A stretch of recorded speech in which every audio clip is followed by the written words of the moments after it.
Përdorimi i dhunës në familje është një dukuri negative që po vazhdon të raportohet çdo herë më shumë.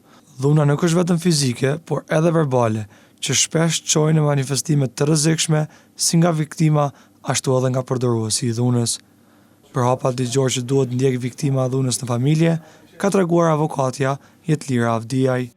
Në këtë rast të hapat që duhet ndërmarrë për paraqitjen e dhunës në familje është kur viktima e dhunës në familje menjëherë lajmëron policinë dhe policia pastaj në kuadër të kompetencave të veta e thërret mbrojtjen e viktimave, e merr deklaratën e personit që ka pësuar dhe domethënë viktimës e dhunës në familje dhe i lajmëron edhe institucionet që ja përkatëse siç është QPS-ja, Qendra për Punë Sociale dhe Prokurorinë e Shtetit. Pastaj në qoftë se është personi i mitur, lajmërohet edhe avokati sipas detyrës zyrtare ose angazhohet një avokat që angazhon viktima vet. Ka shumë raste të kësaj dhune që gjatë hetimeve viktima humb strahimin. Për këtë rast ka shpjeguar më shumë avokatja.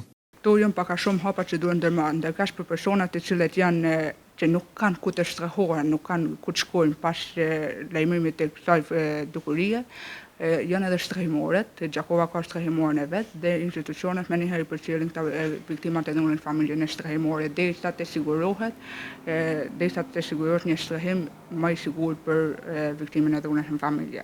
Avdiaj përfund u bëri thirrje të gjithë personave që bëhen viktima të dhunës në familje të lajmërojnë rastin e policinë e Kosovës dhe të besojnë institucioneve të sigurisë në vend në mënyrë që të ngritet efikasiteti institucional dhe vetëdia qytetare për të mos heshtur në raste të dhunës.